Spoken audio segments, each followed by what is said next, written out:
할렐루야. 찬양대 찬양 감사합니다. 설 명절을 맞이하는 2월에서 만나는 세 번째 주일입니다. 오늘도 변함없이 믿음으로 예배의 자리를 지켜주신 우리 성도님들께 진심으로 감사합니다. 하나님의 은혜와 자비와 평강이 늘 여러분과 함께 하시기를 주님의 이름으로 축복합니다. 아멘. 서로에게 이렇게 오늘은 축복하겠습니다. 설이니까요. 새해 복 많이 받으세요. 시작. 새해 복 많이 받으세요. 네, 아멘입니다. 한 번 더 인사 나눌까요? 이렇게 이번에는 인사 나누겠습니다. 하나님께서 성도님과 함께 하시기를 원합니다. 시작. 하나님께서 성도님과 함께 하시기를 원합니다. 아멘입니다. 예. 이제 지금 한창 동계올림픽이 열리고 있습니다만, 자, 여러분, 우리나라 팀과 외국 팀이 경기를 하면 상대 팀이 약한 팀이든 강한 팀이든 어때요? 우리는 그 경기에서 반드시 우리나라가 이기기를 바랍니다. 경기가 한일전이면 더 그렇죠. 그런데 TV 시청률을 보게 되면 우리 팀이 틀림없이 이길 약한 팀과 경기하는 것보다 우리가 질지도 모르는 강한 팀과 경기하는 것, 그 경기를 훨씬 더 많이 시청한다고 합니다. 그러면 왜 이기기를 원하면서도 분명히 이길 경기보다 질지도 모르는 그 경기를 더 보고 싶어 하는 걸까요? 이유는 경기 수준이 높고 또 결과를 예측하기가 어렵기 때문에 훨씬 더 그 경기가 흥미진진하다는 겁니다. 이것은 그 경기를 보는 관중의 입장입니다. 그러면 여러분, 선수의 입장에서는 어떨까요? 자기가 특출해서 상대할 만한 선수가 없는 게 더 좋을까요? 아니면 자기와 대등한 실력을 가진 라이벌이 있는 것이 더 좋을까요? 언뜻 생각하면 강력한 라이벌이 없는 게 더 좋을 것 같죠. 항상 이길 테니까 얼마나 신나겠습니까? 그런데 조금 더 깊이 생각하면 그렇지 않습니다. 내가 하는 경기가 항상 이렇게 일방적이라면 여러분, 사람들이 구경 올까요? 한두 번이야 구경 올 수 있습니다. 그러나 시간이 지나면 뻔한 경기라고 여겨져서 오지 않게 되는 겁니다. 그리고 그렇게 되면 경기의 인기와 함께 내 인기와 내 인지도도 함께 떨어지는 겁니다. 이렇듯 강한 라이벌이 없으면 승리는 보장될지는 몰라도 실제로 나에게는 손해가 되는 겁니다. 오히려 강력한 라이벌이 있어야 경기에 사람들이 흥미를 느끼게 되고 또 관중도 많아지고 자신의 가치도 올라가게 되는 겁니다. 그리고 이렇게 경기의 인기가 높아지면 누구에게 좋은 거예요? 나에게도 좋은 거지만 그건 상대 라이벌에게도 좋은 겁니다. 둘 다 인기가 높아지는 것이고 또 둘 다 자신의 높은 가치를 보장받을 수가 있는 겁니다. 따라서 여러분, 동역자가 잘 돼야 나도 잘 되는 것은 말할 필요도 없는 겁니다. 참, 뮤지컬을 한다고 생각해 보시게요. 뮤지컬을 하는데 소프라노가 잘해주지 않으면 테너가 아무리 잘해줘도 그 음악은 엉망이 되고 합창단은 욕을 먹게 되는 겁니다. 테너도 같이 망신을 당하는 거예요.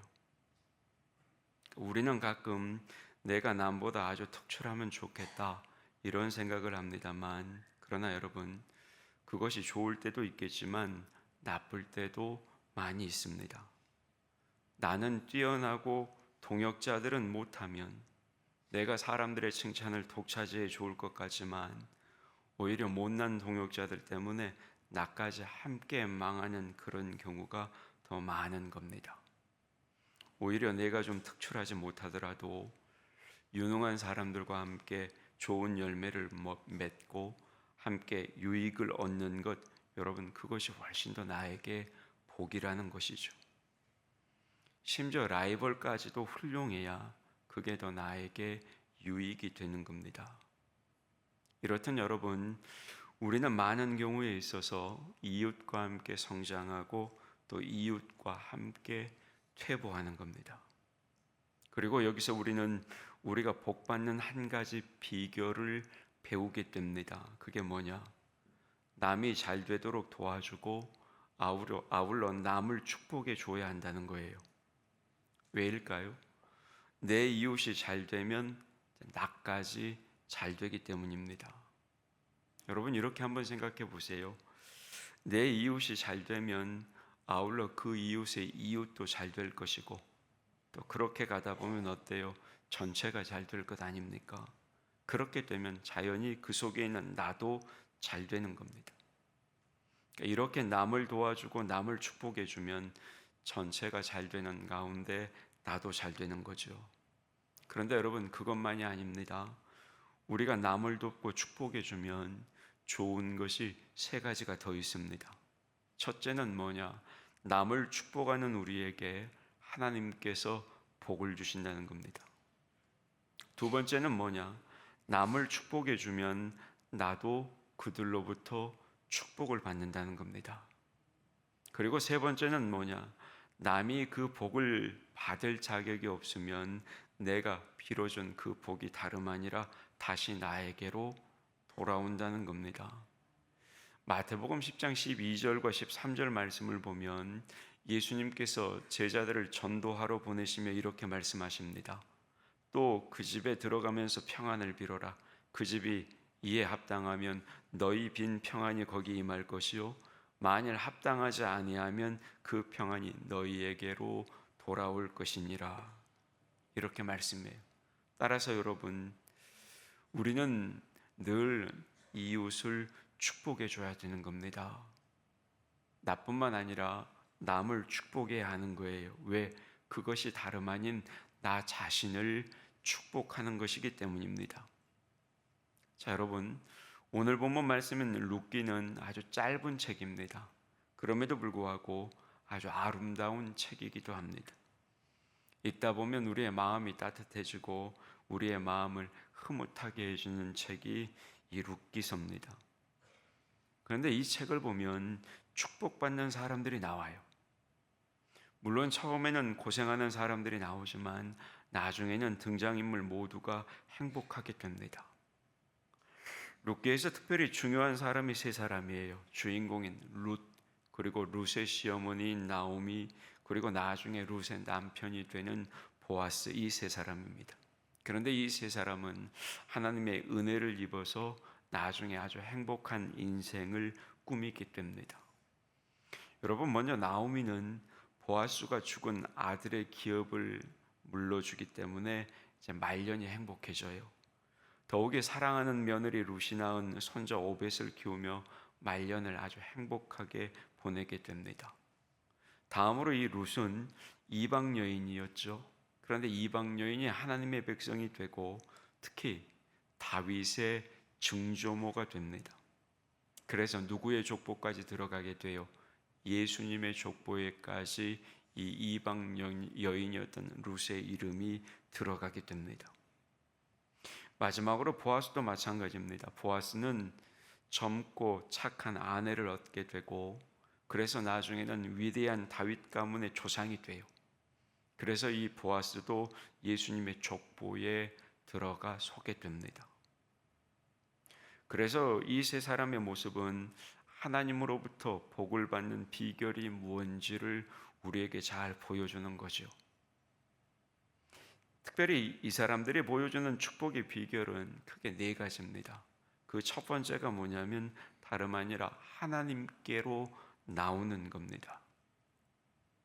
원래 나오미의 남편은 엘리멜렉이고 이 엘리멜렉이라는 사람은 유대 땅에서 넉넉하게 살던 사람입니다. 유대인이에요. 이스라엘 백성이에요. 그런데 유대 땅이 흉년이 들자 자신의 고향이었던 베들레헴을 떠나서 아내였던 나오미와 두 아들을 데리고 어디로 가느냐? 조금 더 먹고 살만한 이방 나라 모압으로 갑니다. 그런데 거기서 결국 이 엘리멜렉과 두 아들은 죽음을 맞이하죠. 그래서 나오미는 가난한 과부가 되어서 비참한 상황에 빠지게 됩니다. 그러다가 나오미는 유대 땅에 하나님께서 곡식을 주셨다는 소식을 듣고 다시 유대 땅, 남편의 고향이었던 베들레헴, 즉 하나님의 땅으로 돌아오게 됩니다. 이방 땅 모압에서 하나님의 땅 베들레헴으로 돌아오는 겁니다. 그리고 여러분, 이것이 나오미가 하나님의 복을 받는 출발점이 되는 거죠. 그러니까 하나님께로 돌아와서 복을 받게 되는 겁니다. 여러분, 이것은 룻에게서도 그대로 나타납니다. 룻이 어떻게 해서 이런 큰 복을 받습니까? 시어머니 나오미를 따라서 유대 땅으로 왔기 때문입니다. 여러분, 이 룻은 이방 여자입니다. 이스라엘 백성이 아니에요. 그럼에도 불구하고 유대인이었던 시어머니를 따라오면서 당신의 하나님이 내 하나님이 될 것입니다, 이렇게 고백하고 하나님의 백성이 되기로 결정합니다. 그러니까 룻의 축복도 하나님께로 나오는 데서부터 시작이 된 겁니다. 그러면 왜 하나님께로 나오는 것이 축복의 비결입니까, 여러분? 우리가 잘 알듯이 하나님께서 온 세상의 주인이시고 모든 복의 근원이시기 때문입니다. 더욱이 하나님은 자기를 찾는 자들에게 복을 주시겠다 약속하셨어요. 어디에 나와요? 그 말씀이 히브리서 11장 6절 말씀에 나오죠. 화면을 보고 같이 받겠습니다. 시작. 믿음이 없이는 하나님을 기쁘시게 하지 못하나니 하나님께 나아가는 자는 반드시 그가 계신 것과 또한 그가 자기를 찾는 자들에게 상 주시는 이심을 믿어야 할지니라. 아멘. 그렇습니다, 여러분. 하나님은 하나님을 찾는 자에게 상을 주시는 분이십니다. 그래서 하나님께로 나가는 것, 그게 복을 받는 첫 번째 비결이라는 겁니다. 보아스도 마찬가지였어요. 여러분, 이 보아스라는 인물은 원래 하나님을 믿고 그 뜻을 잘 따르는 사람이었습니다. 그래서 보아스는 최선을 다해서 하나님의 법대로 나중에는 이 룻의 죽은 전 남편인 말론의 기업을 회복시켜 주는 겁니다. 그러니까 하나님 안에서 하나님의 법도를 따른 거예요.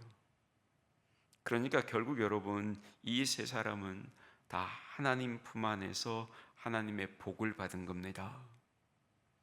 여러분, 복 받기 원하세요?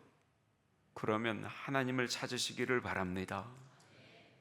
늘 하나님을 여러분의 마음에 모시고 사시기를 바랍니다.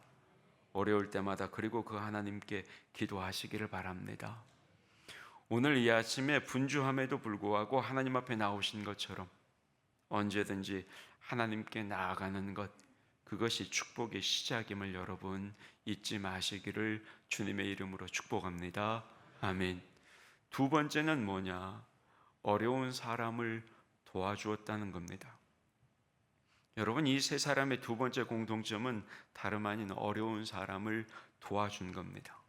자, 나오미는 두 며느리가 남편을 잃고 어려운 상황에 처하자 자기는 유대 땅으로 돌아가면서 이 며느리들에게는 며느리들의 고향에서 새로운 가정을 이루고 행복하게 살아라, 이렇게 고향으로 돌려보냅니다. 사실 나오미가 베들레헴으로 돌아갔을 때 룻이 나오미를 봉양하는 것을 보면 나오미는 이미 그 생활력도 아주 약해진 상태였어요. 그럼에도 불구하고 그런 나오미는 며느리들의 도움을 받으려고 하지 않고 오히려 며느리들의 행복을 위해서 자유롭게 떠나게 해줍니다. 그러니까 단지 자기 때문에 며느리들이 고생을 해서는 안 된다, 이 생각을 한 겁니다. 그러니까 자부들의 행복을 위해서 이런 결정을 한 거예요. 뿐만 아닙니다.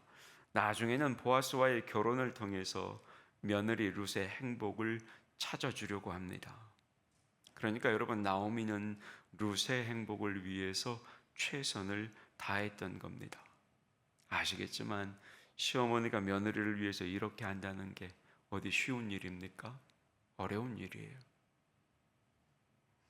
그러면 룻은 어떻습니까? 시어머니가 유대 땅으로 돌아갈 때 룻은 나오미를 따라서 자신의 고국이 아니라 어머니를 따라 유대로 향합니다.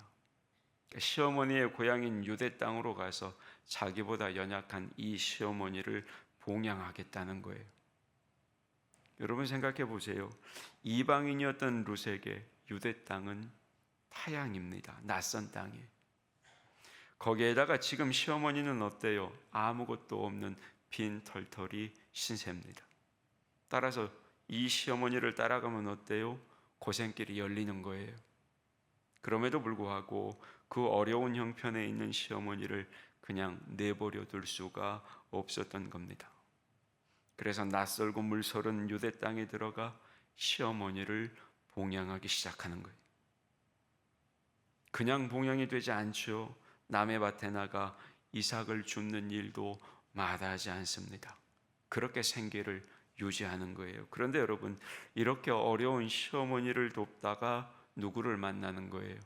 보아스를 만나게 됩니다. 그래서 결국 룻이 하나님의 복을 받게 되는 거죠. 보아스라는 사람도 마찬가지예요. 이 보아스라는 인물은 원래 주변에 어려운 사람들을 잘 돌보았던 사람입니다. 이런 보아스였기 때문에 이방 여인이었던 룻이 어려운 중에도 시어머니를 돌보기 위해 유대 땅까지 왔다. 그 소식을 듣고 어떻게 해요? 자기 농부들에게 일부러 이삭을 땅에 떨어뜨려 놓아라, 이렇게까지 시킵니다. 어려운 룻을 도와주기 위하죠. 그리고 나중에는 어디까지 하는 거예요? 자기 재산의 손실을 무릅쓰고 룻의 죽은 남편이었던 말론의 땅을 되찾아 줍니다. 이 보아스 역시 이렇게 남을 돕다가 예수님의 족보까지 들어가는 하나님의 복을 받게 된 겁니다. 맞아요, 여러분. 이처럼 어려운 사람을 돕는 것, 이것이 하나님의 복을 받는 가장 확실한 방법입니다. 그래서 잠언 19장 17절 말씀이 여러분 이렇게 증거합니다. 화면 보고 같이 봅니다. 시작. 가난한 자를 불쌍히 여기는 것은 여호와께 구워드리는 것이니 그의 선행을 그에게 갚아 주시리라. 아멘. 말씀 좀 잠깐 띄워놓으세요. 자, 여러분 이 말씀을 자세히 보세요. 하나님께 구워드린다는 표현이 얼마나 기막힌 표현입니까? 이게 가능해요? 부족한 것 없는 하나님께서 어떻게 사람에게 꿀 수가 있겠느냐고요. 그런데 가난한 자를 돕고 어려운 자를 도와주면 하나님이 그것을 당신의 빚이라고 생각하신대요. 그 정도로 확실히 하나님께서 그것을 갚아주신다는 겁니다. 그래서 여러분, 가난한 자, 어려운 사람들을 도와주면 다름 아니라 하나님의 복을 받는 겁니다. 여러분, 이것이 하나님의 축복을 받는 두 번째 비결이었어요. 여러분, 어려운 분들이 계십니까? 주변에 내 도움이 필요하신 분들이 있으면 망설이지 마시고 그분들을 도우시기를 바랍니다. 그게 여러분이 하나님의 복을 받는 비결이에요. 세 번째는 뭐냐면 남을 축복해 주는 겁니다. 누구를 축복한다고요? 남을 축복하는 거예요. 나를 축복하는 게 아니라. 여러분, 우리가 처음에 살펴본 게 이겁니다. 여러분, 우리가 룻기서를 읽으면서 우리의 마음이 따뜻해지고 흐뭇해지는 이유는 뭐냐면 이 룻기서에는 악한 사람이 등장하지 않아요. 뿐만 아닙니다. 등장인물들이 서로를 축복해주는 모습을 보기 때문입니다. 특별히 이 나오미와 룻과 보아스는 이웃들을 굉장히 많이 축복해주는 것을 볼 수가 있습니다. 나오미는 두 자부를 돌려보내면서 고향으로 돌려보내면서 먼저는 축복합니다. 그리고 나중에는 어때요? 룻의 행복을 위해서도 노력합니다. 또 룻에게 이삭을 많이 죽게 해주었던 보아스를 만나서 그 보아스를 두 번이나 축복합니다. 보아스는 어떻습니까? 보아스는 자기 밭에서 일하는 사람들을 만날 때마다 축복합니다. 자신들의 하인들이었어요. 그럼에도 불구하고 그들을 늘 축복해 줬습니다. 이렇게 축복하니까 어때요? 농부들도 하인들도 보아스를 축복합니다. 이 보아스가 룻을 만났을 때는 어때요? 룻이 연약한 시어머니를 돌보러 타국까지 왔다는 것을 알고 룻을 축복해 줍니다. 뿐만 아닙니다. 룻이 남편의 기업을 되찾으려고 나이든 보아스에게 시집을 오려고 하자 그것도 보아스는 고마워하며 룻을 축복합니다. 그러면 여러분, 룻은 어떨까요?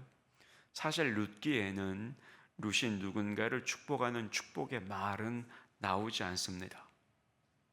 그러나 시어머니의 유익을 위하고 죽은 남편의 가문을 위해서 모든 것을 이 룻은 순종합니다.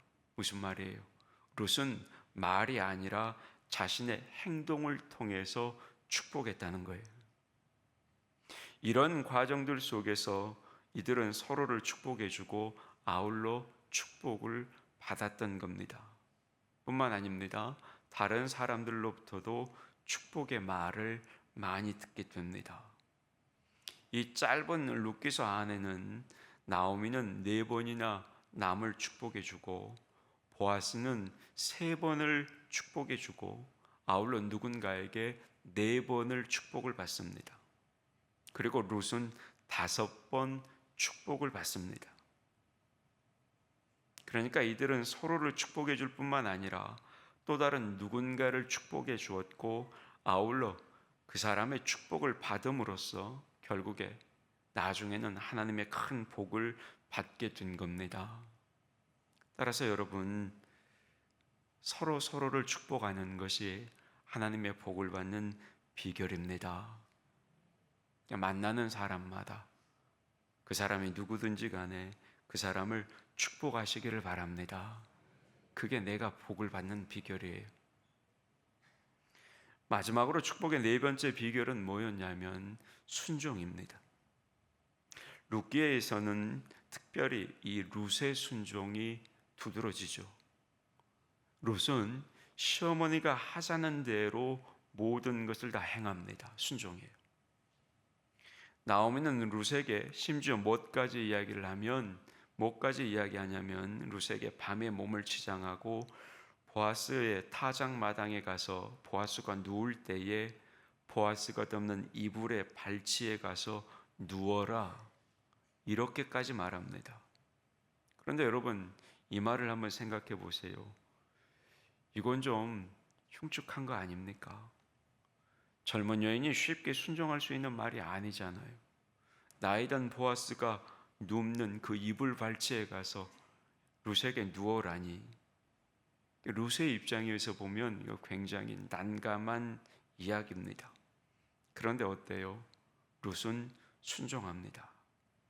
그런데 나중에 보아스가 룻의 이 행동을 알게 되었는데도 불구하고 보아스 역시 이런 룻의 행동을 칭찬합니다. 시어머니의 말에 순종하는 것, 그리고 죽은 남편을 위해서 아울러 자기를 선택한 것에 대해서 고마워했기 때문이에요. 이렇게 볼 때 여러분, 나오미가 룻에게 한 말은 젊은 여인이 순종하기에는 정말로 어려운 말이었어요. 그럼에도 불구하고 룻은 그대로 순종합니다. 그리고 이것이 결국에는 룻에게 큰 축복이 되었던 겁니다. 룻만 순종한 건 아닙니다. 나오미와 보아스도 순종합니다. 나오미와 보아스는 철저하게 하나님의 법에 순종하는 모습을 보여줍니다. 자, 당시 이스라엘에서는 어떤 사람이 땅을 팔았어도 그 친척이 돈을 갚아주면 본래 주인이 되돌려 받을 수 있는 그런 제도가 있었습니다. 이 제도가 뭐냐? 기업을 무르는 고엘 제도입니다. 이 고엘 제도는 하나님께서 하나님의 백성이었던 이스라엘 백성에게 주신 제도예요. 보아스는 이 법에 따라서 룻의 남편이었던 말론의 땅을 자기가 대신 돈을 갚고 물러주게 됩니다. 철저하게 어때요? 하나님의 법도에 순종한 겁니다. 사실 그렇게 하지 않아도 됐어요. 그런데 보아스는 그게 하나님의 법도이기 때문에 순종했던 겁니다. 이렇게 세 사람은 집안 어른의 말에 순종하거나 하나님의 법에 순종했던 거죠. 그래서 하나님의 복을 받았던 겁니다. 여러분 기억하십시오. 늘 강조해서 아시겠지만 우리가 순종하면 복을 받는 겁니다. 여러분, 하나님의 뜻에 순종하시기를 축복합니다. 이렇듯 여러분, 룻기가 보여주는 축복의 비결은 네 가지입니다. 첫째는 하나님께로 나오는 것, 둘째는 어려운 사람을 도와주는 것, 세 번째는 남을 축복하는 것, 네 번째는 하나님의 뜻에 순종하는 겁니다. 이 중에 첫째 하나님께 나아가는 것, 둘째 어려운 사람을 도와주는 것, 그리고 넷째 하나님의 뜻에 순종하는 것, 이것이 축복의 비결이라는 사실은 어때요? 우리가 자주 듣고 또 잘 아는 내용이에요. 반면에 세 번째, 남을 축복해 주는 것, 그것이 내가 축복을 받는 비결이라는 사실, 이건 사실 우리에게 익숙하지 않습니다. 왜 그래요? 우리가 사는 세상에서는 누군가를 짓밟아야 내가 복을 받는다, 이렇게 가르치기 때문입니다. 그런데 여러분, 하나님의 말씀은 우리에게 그렇게 가르치지 않습니다. 하나님의 말씀은 내가 복을 받으려면 누군가를 축복해 주어야 한다, 남이 복 받는 것이 나도 복을 받는 비결이다, 이렇게 우리에게 가르치십니다. 여러분, 기억하셨으면 좋겠습니다. 남을 축복하는 것이 내가 복을 받는 비결이라는 사실, 이걸 잊지 마시기를 바랍니다. 여러분, 세상에서 자기만 잘 되려고 해서는 잘 되지 못하는 거예요. 남도 잘 되어야 나도 잘 되는 겁니다. 어떤 사람이 아주 좋은 옥수수 씨앗을 한 부대 구해와서 자기 밭에 심었습니다. 그리고는 이웃들에게 크게 자랑을 합니다. 이웃 사람들이 궁금해서 어떤 씨앗이냐고 물으니까 나중에 보면 안다고 그렇게 큰 소리를 쳤습니다. 그런데 막상 추수를 해보니까 그렇게 별로 좋은 옥수수가 나지를 않았습니다. 크게 실망했겠죠. 그리고 고민을 했습니다. 아니, 분명히 좋은 옥수수 씨앗을 뿌렸는데 왜 이렇게 되었을까? 어느 날 오후에 밭에 나갔다가 그 이유를 알게 됩니다.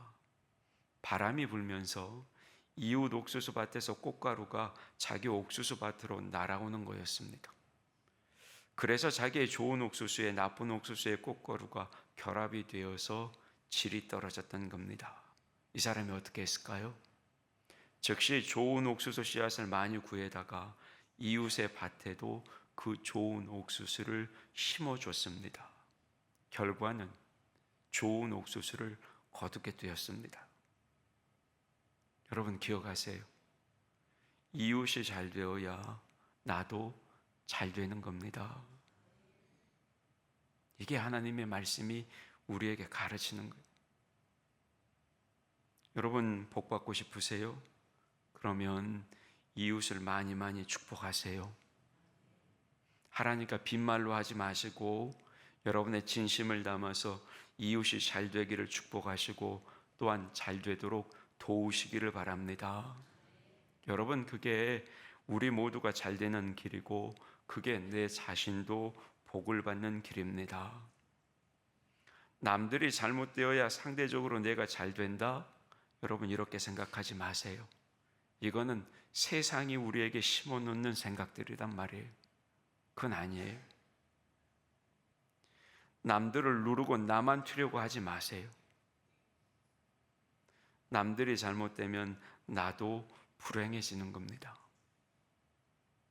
여러분, 생각해 보세요. 이웃이 다 굶주리고 있는데 나 혼자 좋은 음식 먹으면 그 맛을 제대로 느낄 수가 있나요? 아니죠. 음식도 함께 먹어야 그 음식을 느끼며 그 음식에 대해 이야기할 수 있는 겁니다. 여러분, 이웃이 잘 돼야 나도 행복해지는 겁니다. 우리 속담에 무슨 말이 있어요? 사촌이 땅을 사면 배 아프다는 말이 있죠. 무슨 말입니까? 남이 잘 되는 것을 우리는 싫어할 때가 많다, 이 말 아니에요. 외국에도 비슷한 이야기가 있습니다.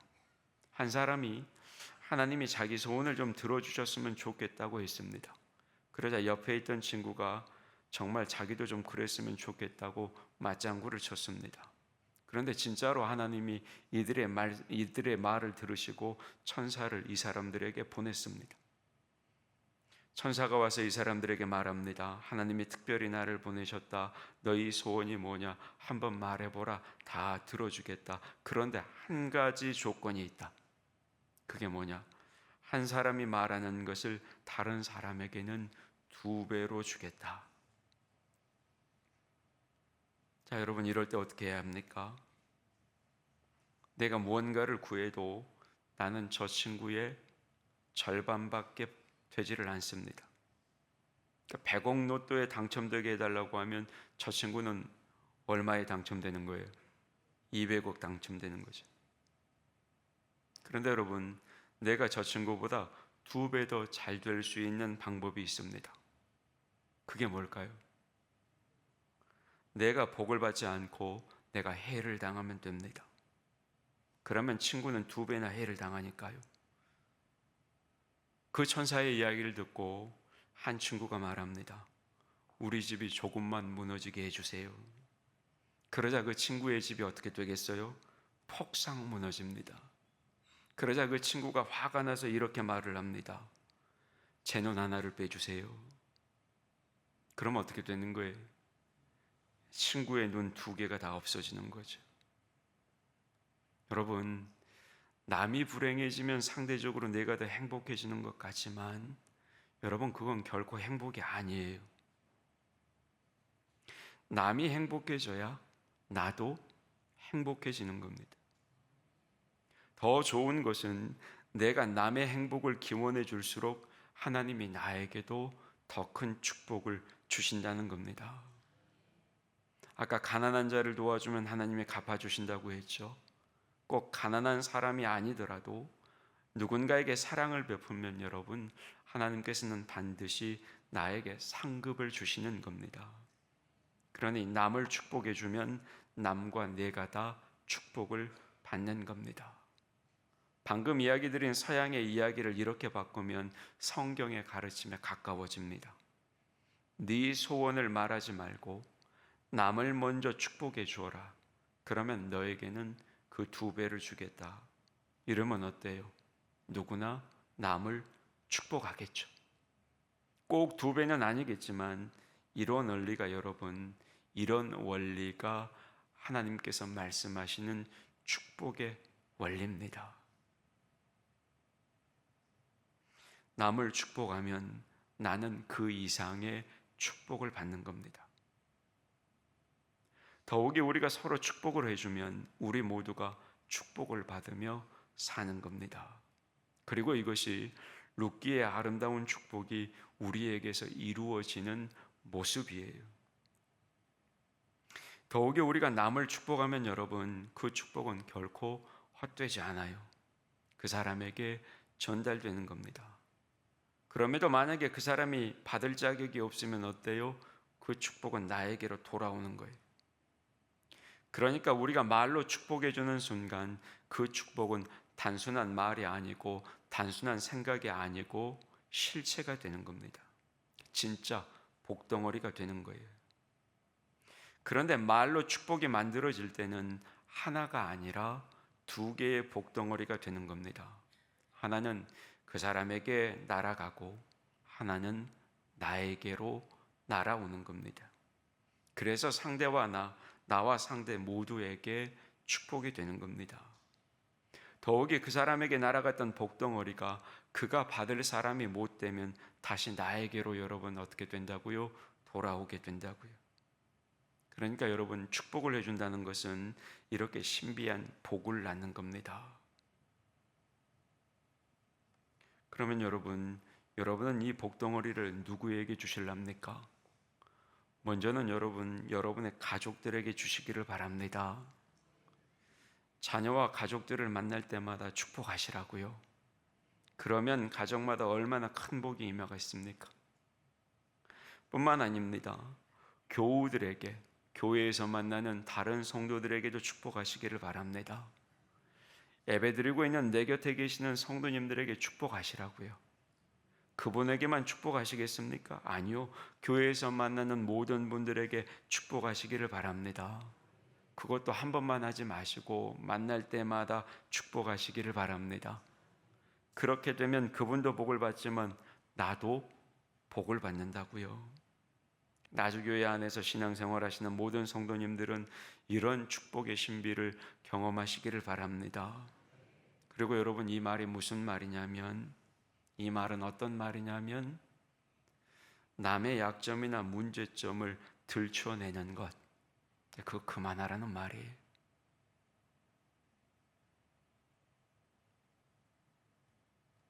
남의 약점이나 문제점이 있다고 해도 그거 들춰내서 뭐 하랍니까?